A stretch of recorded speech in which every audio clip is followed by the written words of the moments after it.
আসসালামু আলাইকুম।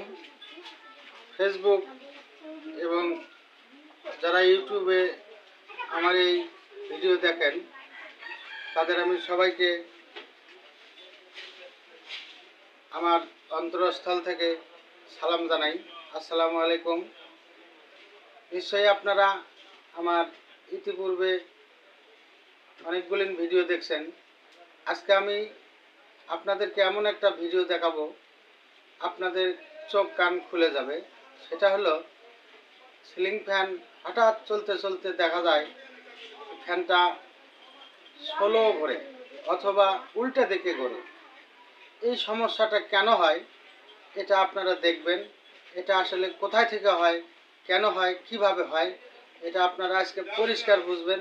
আর এটা ঠিক করতে গেলে কয় টাকা লাগে এটাও আপনারা বুঝতে পারবেন। যাই হোক, আমরা ভিডিওর দিকে যাচ্ছি কথা না বাড়াইয়া। এই যে দেখতে পাচ্ছেন একটা সিলিং ফ্যানের কয়েল খোলা হয়েছে। এই যে ফ্যানটা দেখছেন, এই ফ্যানটা আমার কাছে এইমাত্র এক ভাই দিল। ফ্যানটা হঠাৎ করে চলে না, ওনারা ক্যাপাসিটার লাগাইছে, লাগানোর পরে ফ্যানটা তারপরেও চলে না, আস্তে আস্তে ঘোরে। কেন আস্তে ঘোরে?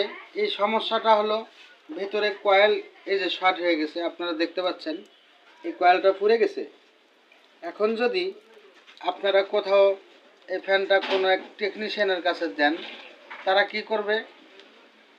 বেশি টাকা ইনকামের জন্য তারা মিথ্যা কথা বলবে, বলে আপনাদেরকে প্রতারণায় ফেলবে যে এটার কয়েল চলে গেছে। কিন্তু ভাই আসলে এই কয়েলটাই চালানো সম্ভব, কোনো সমস্যা নেই। এই যে আপনারা দেখেন কয়েলের মাপ আছে। আমরা কয়েলটা এখন টেস্ট করব। এই যে দেখতে পাচ্ছেন, এই যে সিরিজ লাইনটা এভাবে জ্বলবে, বডি নাই, কোনো বডি আর্থিং নাই। এই কয়েলটা ঠিক আছে। এখানে একটু পুড়ে গেছে, অসুবিধা নেই। এখানে ভালো করে যদি আমরা তাতাল দিয়ে সোল্ডারিং করে দেই তাহলে এই ফ্যানটা চলবে, অসুবিধা নেই। এখানে দেখেন এই ফ্যানটা লক্ষ্য করেন, আপনারা লক্ষ্য করেন, এখানে 16 ফ্যান, 1 2 3 4 5 6 7 8 9 10 11 12 13 14 15 16। এই 16 ফ্যানের ভেতরে যদি একটা কয়েল এভাবে পুড়ে যায় বা শর্ট হয়ে যায়, তাতে এই কয়েলটা যদি আমরা কেটে ফেলে এই লাইনটা বাইপাস করে দেই, এই ফ্যানটা আবার চলবে। হয়তোবা আপনাদের খরচ হবে এখানে সর্বোচ্চ 200 থেকে 250 টাকা। কিন্তু অনেক অসাধু মিস্ত্রি আছে, তারা এই ফ্যান নিয়ে গেলে বলবে যে ভাই কয়েল চলে গেছে, এই যে দেখেন পুড়ে গেছে, এই উল্টাপাল্টা বুঝায়া আপনার কাছ থেকে কয়েল বাদাই করার টাকা নিল। কিন্তু সে কয়েলটা বাদাই করলো না, অথচ সেখানে আপনার থেকে টাকা হাতায় নিল 7 থেকে 800 টাকা।